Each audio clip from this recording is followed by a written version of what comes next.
Hello everyone, welcome to Chetan Bharat learning and welcome to daily current affair MCQ series of CBL, जहां पर हम लोग हर रोज 10 MCQs discuss करते हैं, जहां पर हम पूरा न्यूज़पेपर को MCQs के थ्रू रिकॉर्ड करते हैं और उसके देखते हैं कि बेसिकली कौन से टॉपिक में से कैसा MCQ आ सकता है।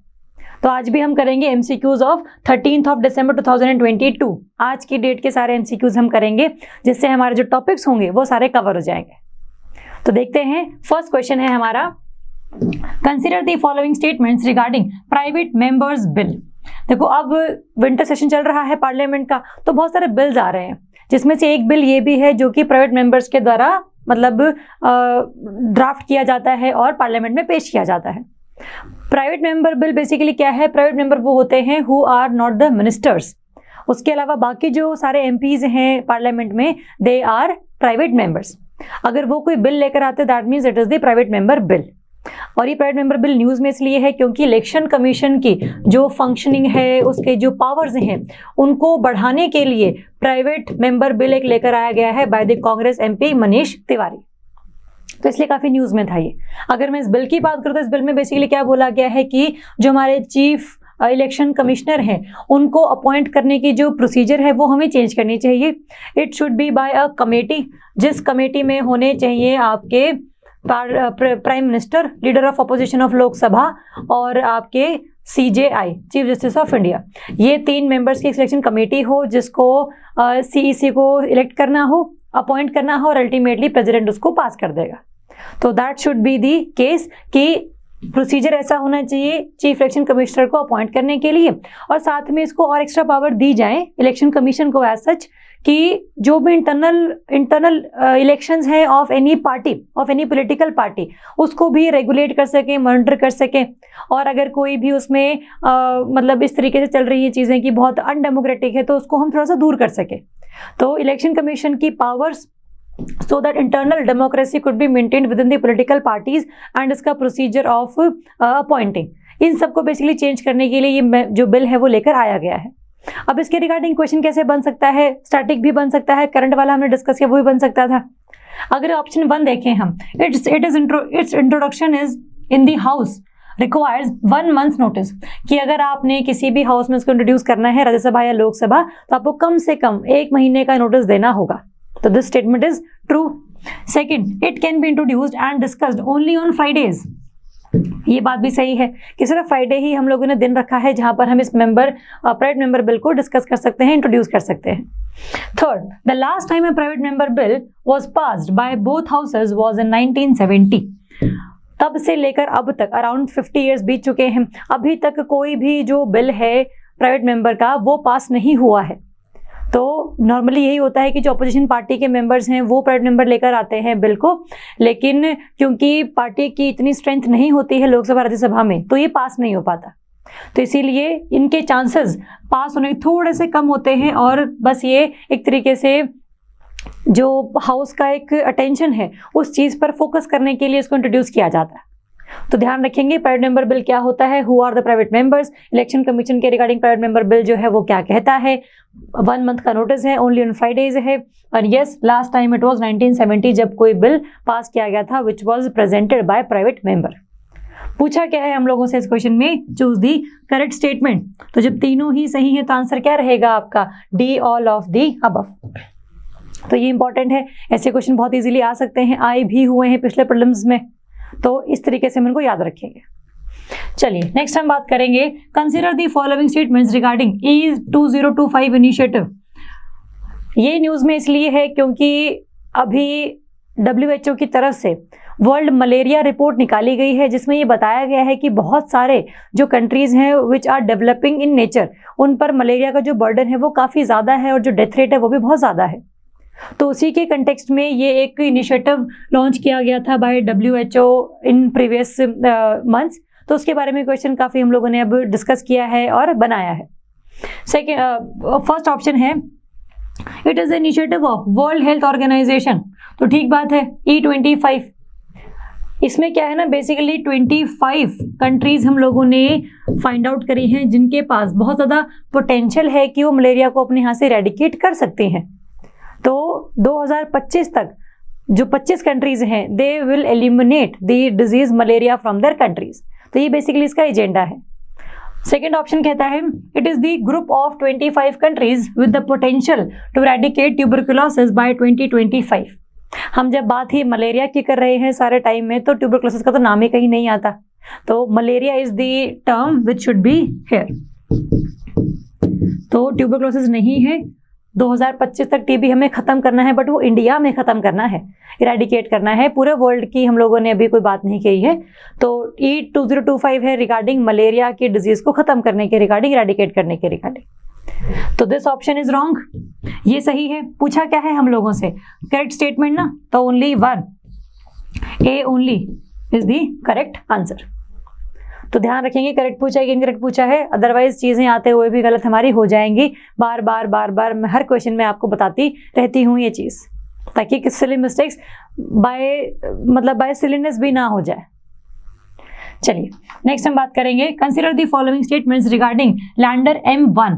ये न्यूज में है क्योंकि अभी रिसेंटली इसको लॉन्च किया गया है by Falcon 9 rocket of SpaceX, जिसके बारे में हमने कल भी बात करी थी ना, हारुतो M मिशन की हमने बात करी थी। तो उसमें जो लैंडर है वो बेसिकली नाम है लैंडर M1, जो डिफरेंट रोबोट्स को, डिफरेंट रोवर्स को लेकर जाएगा on the moon's surface. First option है it will deploy 2 rovers to the moon, one by JAXA and another by UAE। तो ठीक बात है, एक जाक्सा ने बनाया हुआ है रोवर, रोबोट बेसिकली वो लेकर गया है ये, और साथ में UAE का भी है एक रोवर रशीद। तो ये एक्सप्लोरर रशीद के नाम से इसका नाम है। तो ये भी क्वेश्चन आ सकता है कि व्हाट इज दिस, तो this option is correct. Second, so far only the US, Russia and China have managed to put a robot on the lunar surface। सही बात है, US, रशिया, चाइना ही ऐसी 3 कंट्रीज हैं। India ने भी lander mission भेजा था मून के ऊपर, तो India would have become 4th country, but soft landing नहीं हो पाई थी रोवर की, लैंडर की, तो इसीलिए वो अब खत्म हो चुका है। तो India did not become the 4th country. तो अब जो है जो आपकी जापान की एक प्राइवेट कंपनी है जिसका नाम है iSpace इनकॉर्पोरेशन, तो ये जो कंपनी है इसने ये पूरा का पूरा हारुतो M मिशन बनाया है, और जिसमें लैंडर M1 है, जिसमें डिफरेंट रोवर्स हैं of 1 by JAXA and 1 by UAE। तो ये दोनों जो हैं जाएंगे और अल्टीमेटली मून के सरफेस पर लैंड करेंगे। और अगर ये लैंड कर जाते हैं तो पहली बार ऐसा होगा कि प्राइवेट कंपनी ने कोई लैंडर बनाया है और प्राइवेट कंपनी ने ही उसको लॉन्च किया है। SpaceX is also a private company, तो ये एक हिस्ट्री बनाएगा। तो देखते हैं जब ये पहुंचेगा। तो फर्स्ट ऑप्शन तो अभी तक के लिए करेक्ट है। सेकंड, सो फार यस, ये भी सही बात है कि ये इट वुड बिकम 4th या फिर first private company to do that. तो ये दोनों ही सही हैं। पूछा क्या है हम लोगों से, इनकरेक्ट स्टेटमेंट, तो जब दोनों ही सही हैं तो इनकरेक्ट कोई भी नहीं है। तो answer would be D, neither one nor two are correct, are incorrect, sorry. Next, consider the following statements regarding Tawang region. Tawang region news में था क्योंकि अभी रिसेंटली यहाँ अरुणाचल प्रदेश के LAC ईस्टर्न सेक्टर में बहुत ज़्यादा झड़प हुई है इंडियन और चाइनीज सोल्जर्स की, तो इसलिए काफ़ी अभी रीजन भी न्यूज में है। अगर हम देखें first statement, by Shimla accord 1914 Tibet relinquished some of its territories including Tawang to the British. देखो, पहले Tibet was not the part of China, Tibet part बना है चाइना का 1950s में, 1950 में। उससे पहले Tibet was an autonomous country. तो इन दोनों के बीच में, तिब्बत और ब्रिटिश के बीच में एक समझौता साइन हुआ था जिसमें जो तवांग रीजन है वो दे दिया गया था टू ब्रिटिश बाय तिब्बत। और जब ब्रिटिश इंडिया से जाने लगे तब उन्होंने जो मैकमोहन लाइन बनाई थी, है ना, जो मैकमोहन लाइन बनाई थी इंडिया और चाइना के बीच में, उसमें जो तवांग रीजन है वो भी इंडिया के अंडर ही आ गया था क्योंकि ब्रिटिश वहां पर थे। तो ये इंडिया के पास है अभी। और जब चाइना ने तिब्बत को अपने अंडर ले लिया तब चाइना ने बोला कि Tibet was her time under the control of China, और उसको कोई भी ये हक नहीं था, अधिकार नहीं था कि 1914 में ये कोई भी अग्रीमेंट साइन कर सके with British.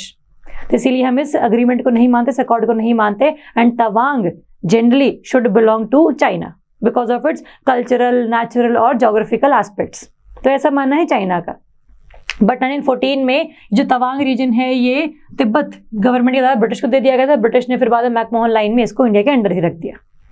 Second, presently this region comes under Indian administration. ठीक बात है कि ये इंडिया के अंडर है, अभी इंडिया गवर्नमेंट काम करती है यहाँ पर, है ना, तो this statement is also correct. Third, it is located in the far eastern area of Arunachal Pradesh. देखो अगर अरुणाचल प्रदेश है आपका ये, तो तवांग है आपका यहाँ पर, जहाँ पर सिक्किम, चाइना और अरुणाचल का काइंड ऑफ ट्राइलेटरल मीटिंग है ना, तो इसलिए ये इंपॉर्टेंट है रीजन। तो तवांग रीजन आपका far western sector of Arunachal Pradesh में है, ना कि far eastern of Arunachal Pradesh. तो आपको इसकी लोकेशन पता हो कि बेसिकली ये है कहाँ। तवांग में हम जो डिफरेंट डैम्स बनाते हैं रिवर के ऊपर, ब्रह्मपुत्रा रिवर के ऊपर या उसके ट्रिब्यूटरी के ऊपर, उसके ऊपर भी काफ़ी सारी जो डिस्प्यूट्स है वो रहते हैं इंडिया चाइना के बीच में, कि चाइना कहता है ये हमारा एरिया है, आप डैम नहीं बना सकते, इंडिया कहता है हमारा एरिया, हम डैम बनाएंगे। तो it is almost in dispute, but it comes under the Indian administration. तो दिस स्टेटमेंट इज रॉन्ग। पूछा क्या है, चूज दी करेक्ट स्टेटमेंट ना, तो 1 और 2 सही है, थर्ड गलत है हमारी। तो आंसर क्या रहेगा आपका, A, 1 and 2 ओनली। तो ध्यान रखना शिमला अकॉर्ड के बारे में, तिब्बत ने किस तरीके से तवांग को ब्रिटिश को दिया, ब्रिटिश ने कैसे इंडिया में रख लिया उसे by drawing the McMahon line, और अब चाइना जो है क्यों क्लेम कर रहा है, और इंडिया का क्या बेसिकली एक रीजन है इसको अपने पास रखने का। तो that should be the case. और जो भी रिसेंटली न्यूज में रहेगा कि आफ्टर गालवान पहली बार ऐसा हुआ है कि बहुत ज्यादा क्लैशेस हुए हैं between Indian and Chinese soldiers. Next, consider the following statements regarding strength of supreme court जजेस। अभी रिसेंटली जो है 28th जज of supreme court was appointed. इसके साथ ही जो है वो हैं आपके justice Datta. Justice Datta became the 28th supreme court जज। तो उसके रिगार्डिंग अब न्यूज में चीजें हैं कि सैंक्शनड स्ट्रेंथ कितनी है सुप्रीम कोर्ट की। तो ऑप्शन नंबर 1 देखते हैं, the sanctioned strength is modified through the amendments of supreme court number of 1956। देखो ये एक्ट है 56 में पास किया गया था, जिसके तहत ये बोला गया था कि मैक्सिमम जो नंबर है सुप्रीम कोर्ट के जज के, that could be only 10। But हम रिसेंटली जो है इसको अमेंड करते हुए आ रहे हैं। अमेंडमेंट होती है 10 से 15 हो जाते हैं, 15 से 21 हो जाते हैं, 21 से 23, 23 से 30 और 30 से फिर आपका अल्टीमेटली 34। तो अभी जो सैंक्शनड स्ट्रेंथ है इसकी वो है 34। तो दिस ऑप्शन इज करेक्ट कि हाँ हम लोग मॉडिफाई करते हैं सैंक्शन स्ट्रेंथ को bye amending this act, original act. Second, presently the sanction strength is 33 including the chief justice of India. Total अभी सैंक्शन स्ट्रेंथ 34 है, 33 सुप्रीम कोर्ट के जज और एक आपका CJI, chief justice of India. तो टोटल 34, इसको हम लिखते हैं 33 + 1। तो अभी 28th सुप्रीम कोर्ट जज बने हैं ये। तो ये भी एक ये भी एक कंसर्न का पॉइंट था कि हम लोग सुप्रीम कोर्ट जज अपॉइंट क्यों नहीं कर रहे हैं। जितने कम जज रहेंगे हमारा, उतना ही हमारा जो पूरा ये मैकेनिज्म है जस्टिस का, वो कहीं ना कहीं लैक कर जाता है। तो सुप्रीम कोर्ट जज अब अपॉइंट करना फर्स्ट प्रायोरिटी है कॉलेजियम सिस्टम की। तो अब इसलिए काफ़ी न्यूज़ में थी चीज़ें ये। तो सैंक्शन स्ट्रेंथ 33 नहीं 34 है। अगर यहाँ पे इंक्लूडिंग लिखोगे तो गलत हो जाएगा, अगर यहाँ पे लिखोगे एक्सक्लूडिंग तो ये हो जाएगी हमारी सही स्टेटमेंट। तो but the statement is wrong, first is correct. पूछा क्या है करेक्ट स्टेटमेंट, तो answer would B A, 1 only. तो ध्यान रखेंगे।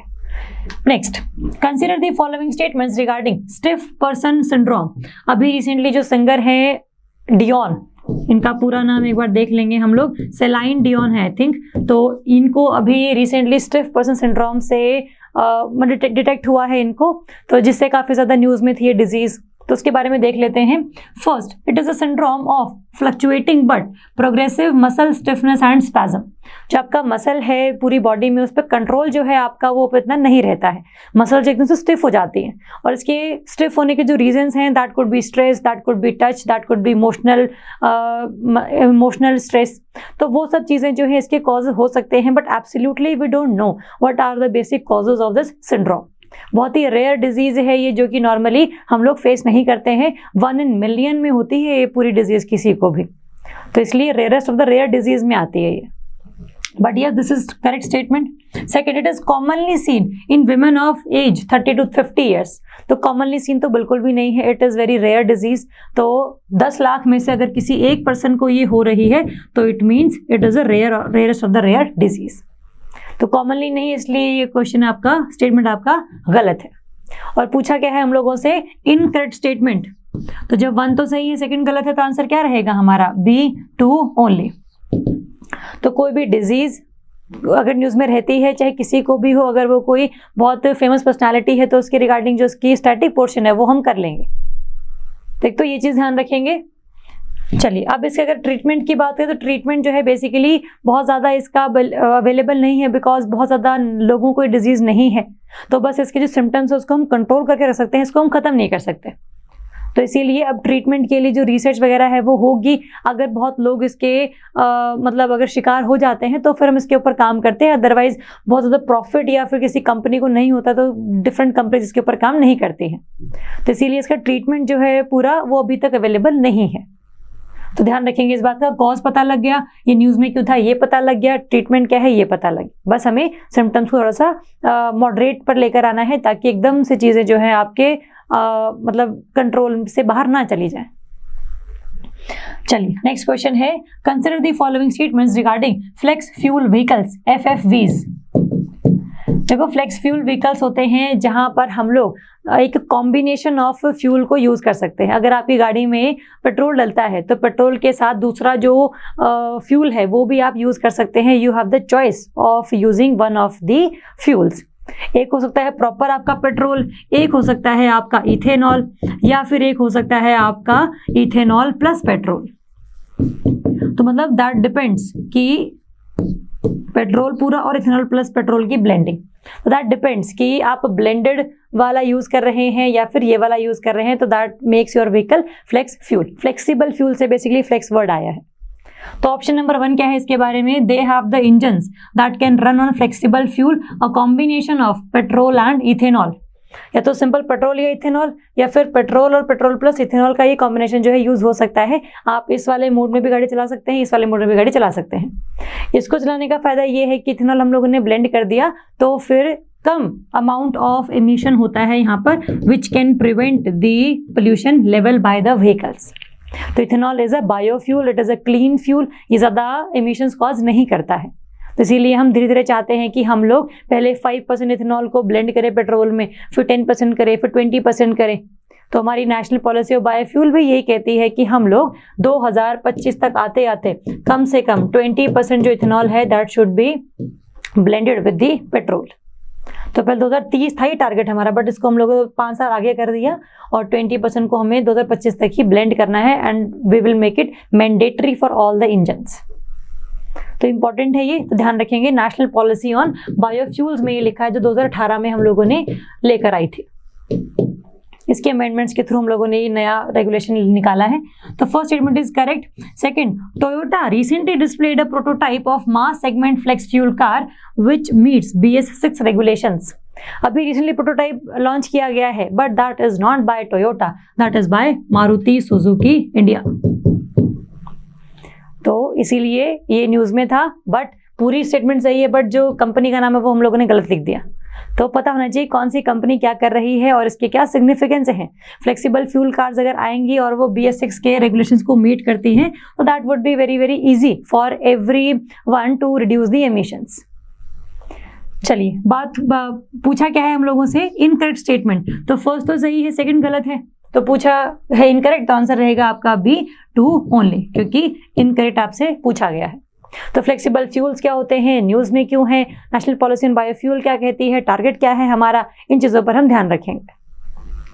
Next, consider the following statements regarding Indian Olympic association. ये न्यूज में है अभी क्योंकि जो PT उषा है, एथलीट हैं जो, उनको अभी फर्स्ट वुमेन प्रेसिडेंट बनाया गया है ऑफ इंडियन ओलंपिक एसोसिएशन, इसलिए न्यूज में था ये। फर्स्ट ऑप्शन कहता है it is recognized as non profit organization, NPO है ये, अंडर सोसाइटीज रजिस्ट्रेशन एक्ट 1860। ठीक बात है, NPO के तरीके से काम करती है, रजिस्टर्ड भी है under this act. This option is correct. Second, it is an autonomous body recognized by the Ministry of Youth Affairs and Sports। ठीक बात, ऑटोनोमस बॉडी है जो रूल्स एंड रेगुलेशंस ऐसे काम करने के वो खुद ही बनाती है। फंक्शनिंग काफी ज्यादा मतलब अनकंट्रोल्ड है इसकी बाय द गवर्नमेंट, तो इसलिए ऑटोनोमस बॉडी है ये। Third, PT Usha became the first women president of an Olympic Association, इसीलिए न्यूज में भी था और ये ऑप्शन भी आपका सही है। ध्यान रखेंगे, ये इंपॉर्टेंट है। इंडिया में ओलंपिक गेम्स के रिगार्डिंग जो भी supervision, monitoring, participation, practice of athletes या और अदर प्लेयर्स, वो सब आता है अंडर दिस ऑर्गेनाइजेशन। सारी रिस्पॉन्सिबिलिटी इसी की है। ध्यान रखेंगे, ओलंपिक में पार्टिसिपेट करवाने के लिए जिन चीजों की जरूरत होती है उन सब में इसका पार्टिसिपेशन रहता है। पूछा क्या है, चूज द इनकरेक्ट स्टेटमेंट, गलत बतानी है। तो ये भी सही है, ये भी सही है, ये भी सही है, तो क्या रहेगा आपका answer? None of the above, option D. तो इंपॉर्टेंट है, ध्यान रखेंगे। Next, consider the following statements regarding the energy conservation act amendment bill 2022। अभी रिसेंटली ये वाला बिल जो है पार्लियामेंट में लेकर इंट्रोड्यूस किया गया है। तो ये बिल बेसिकली क्या कहता है इसके बारे में देख लेते हैं। फर्स्ट स्टेटमेंट है, it will define the minimum share of renewable energy to be consumed by industrial units और एनी एस्टैब्लिशमेंट, कि कोई भी एक ऐसी इंडस्ट्री, कोई भी एक ऐसा एस्टैब्लिशमेंट, कोई भी ऐसी बिल्डिंग, उसके लिए हम लोगों ने मैंडेटरी कर देना है कि आपने इस पूरी बिल्डिंग में जो भी एनर्जी यूज करनी है उसको आप मतलब उसमें से आपको कुछ % ऑफ शेयर जो है वो लेकर आना पड़ेगा through renewable energy, so that renewable energy की जो प्रोडक्शन है, उसकी जो कंजप्शन है, उसकी जो डिमांड है, उसको हम बढ़ा सकें। तो ये बिल्कुल डिफाइन करते हैं कि इतना कम से कम शेयर जो है आपको इस रिन्यूएबल एनर्जी से लेकर आना ही आना है। That statement is correct. Second, it will include large residential buildings under energy conservation standards। देखो अभी तक ना सिर्फ और सिर्फ जो इंडस्ट्रियल बिल्डिंग्स हैं, इंडस्ट्रियल बिल्डिंग्स जो हैं वो हम लोग लेकर आते हैं under this energy conservation standards, but हम ये भी चाहते हैं कि हम लोग जो रेजिडेंशियल बिल्डिंग्स हैं लार्ज, उनको भी इसके अंडर लेकर आए, ताकि यहाँ पर जो भी एनर्जी कंजप्शन हो रही है बाय पीपल, उसको भी हम थोड़ा सा रूट करें to the renewable energy sources. तो ये भी इसमें अमेंडमेंट में हम लोगों ने लिखा है। और बेसिकली क्या है ना, आपका एनर्जी कंजर्वेशन एक्ट है 2001 वाला, जिसके तहत आपकी ब्यूरो ऑफ एनर्जी एफिशिएंसी बनी थी। It is a statutory body ना, which was made under the energy conservation act 2001। और इसकी जो पावर्स हैं बीईई की, उसको भी इम्प्रूव करने के लिए और ज़्यादा बढ़ाने के लिए भी इस अमेंडमेंट में हम लोगों ने चीज़ें लिखी हैं। तो इंपॉर्टेंट है, ये दोनों ऑप्शन ही सही हैं हमारे। पूछा क्या है? करेक्ट स्टेटमेंट, दोनों ही करेक्ट है, तो आंसर क्या रहेगा इसका? सी, बोथ 1 and 2। चलिए next, consider the following statements regarding Namami Gange programme. अभी ये न्यूज़ में है क्योंकि काफ़ी सारे जो अप्रोचेज हैं वो लेकर आई गई हैं, that we can use these approaches to clean Ganga, तो इसीलिए न्यूज़ में था ये। तो फर्स्ट ऑप्शन कहता है it is being operated under the ministry of जल शक्ति। ठीक बात है, जल शक्ति के ही अंडर ये आते हैं। Second, National Mission for Clean Ganga is the implementation wing of the National Ganga Council and it's headed by Prime Minister। ठीक बात है, implementation जो wing है आपका, ये है आपका नेशनल गंगा काउंसिल, और ये it was headed by the Prime Minister। ये ध्यान रखेंगे। तो इम्पॉर्टेंट है, ये पूरी की पूरी काउंसिल है जिसमें सब कुछ जो सुपरविजन की, मॉनिटरिंग की पावर है वो इसको दी गई है। अब इसका काम एग्जीक्यूट करवाना भी है, इसका काम लॉज बनाना भी है। जो एग्जीक्यूशन वाले काम है वो सब करते हैं आपकी NMCG, national mission on clean Ganga. तो ये इंपॉर्टेंट है, और जो लॉ बनाते हैं वो बनाती है नेशनल गंगा काउंसिल ही, जिसमें हेड रहते हैं आपके प्राइम मिनिस्टर। पूछा क्या है हम लोगों से? Choose the incorrect statement. तो गलत कौन सी है? कोई भी नहीं, दोनों ही सही है। तो आंसर क्या रहेगा आपका? D, neither 1 nor 2। तो चीज़ें न्यूज़ में क्यों हैं, कैसे इनको पढ़ना है, इनके ऊपर टॉपिक्स कैसे आ सकते हैं, एमसीक्यू फॉर्म में कैसे क्वेश्चन आ सकते हैं, तो ये आपने ध्यान रखना है। इंपॉर्टेंट है, make this the part of your daily routine, ताकि आपका न्यूज़पेपर भी रिवाइज हो जाए। बाकी इन क्वेश्चंस में अगर आपको कोई भी डाउट है किसी भी तरीके का, किसी भी इशू में, किसी भी क्वेश्चन में, तो आप कमेंट कर सकते हैं, हमें कॉल कर सकते हैं। तो इनको आप रिवाइज कीजिए स्टैटिक पोर्शन में, इसके साथ आप लोग एक बार देख लेना अपनी नोटबुक्स में से जो आपने नोट्स बनाए होंगे अपने आप, है ना। तो इससे आपका रिवीजन जो है साइकिल चलता रहेगा। तो कोई भी डाउट रहेगा तो प्लीज़ पूछिएगा। Thank you so much.